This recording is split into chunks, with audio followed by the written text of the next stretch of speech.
Hello, guys, welcome to Motivational Clubhouse of Nehanjali, and this is the playlist of धर्म कर्म। जी हाँ guys, हमारी playlist Dharm कर्म में अब आप नया सुनने जा रहे हैं जो है भैया दूज की कहानी। जी, भैया दूज की कहानी अब मैं आपको बताने जा रही हूँ। तो ये त्यौहार जो है वो कार्तिक शुक्ल पक्ष द्वितीय को मनाया जाता है। ये भाई बहन के प्रेम का प्रतीक है। इस दिन भाई बहन को साथ साथ यमुना स्नान करना, तिलक लगवाना तथा बहन के घर भोजन करना अति फलदायी होता है।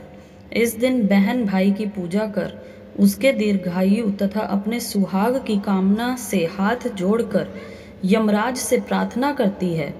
इसी दिन सूर्य कन्या जमुना जी ने अपने भाई यमराज को भोजन कराया था, इसीलिए इसे यम द्वितीया भी कहते हैं।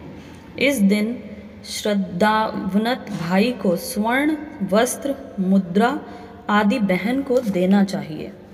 मतलब श्रद्धा अनुसार भाई को स्वर्ण वस्त्र मुद्रा आदि बहन को देना चाहिए। इसमें कथा है सूर्य भगवान की स्त्री का नाम संज्ञा देवी था।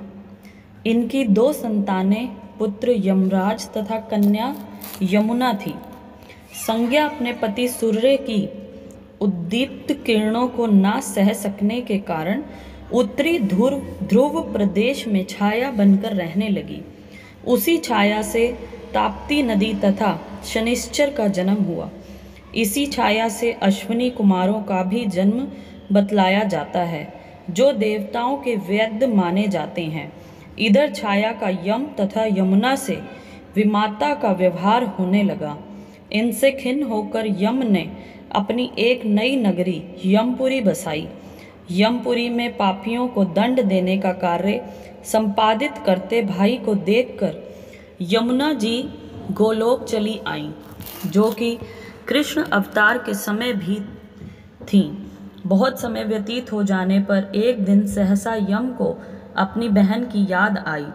उन्होंने दूतों को भेजकर यमुना को बहुत खोज करवाया, मगर मिल ना सकी। फिर यमराज स्वयं ही गोलोक गए। वहाँ विश्राम घाट पर यमुना जी से भेंट हुई। भाई को देखते ही यमुना ने हर्ष विभोर हो स्वागत सत्कार किया तथा भोजन करवाया। इससे प्रसन्न हो यम ने वर मांगने को कहा। यमुना ने कहा, हे भैया, मैं आपसे ये वरदान मांगना चाहती हूँ कि मेरे जल में स्नान करने वाले नर नारी यमपुरी ना जाएं। प्रश्न बड़ा कठिन था। यम के ऐसा वर देने से यमपुरी का अस्तित्व ही समाप्त हो जाता।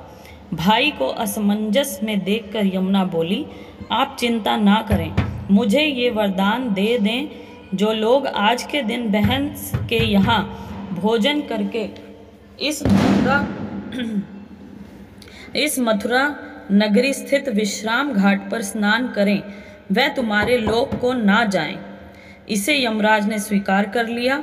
इस तिथि को जो सज्जन बहन के घर भोजन नहीं करेंगे, उन्हें मैं बांध कर यमपुरी ले जाऊंगा और तुम्हारे जल में स्नान करने वालों को स्वर्ग होगा। तभी से ये त्योहार मनाया जाता है। तो ये कहानी है भैया दूज की। भैया दूज का जो त्योहार है उसकी कहानी कुछ इस तरह से थी। बोलिए कृष्ण भगवान की जय, बोलिए गंगा माता की जय, बोलिए यमुना माता की जय। Thank you so much guys for watching our playlist Dharm Karm. Thank you, bye bye.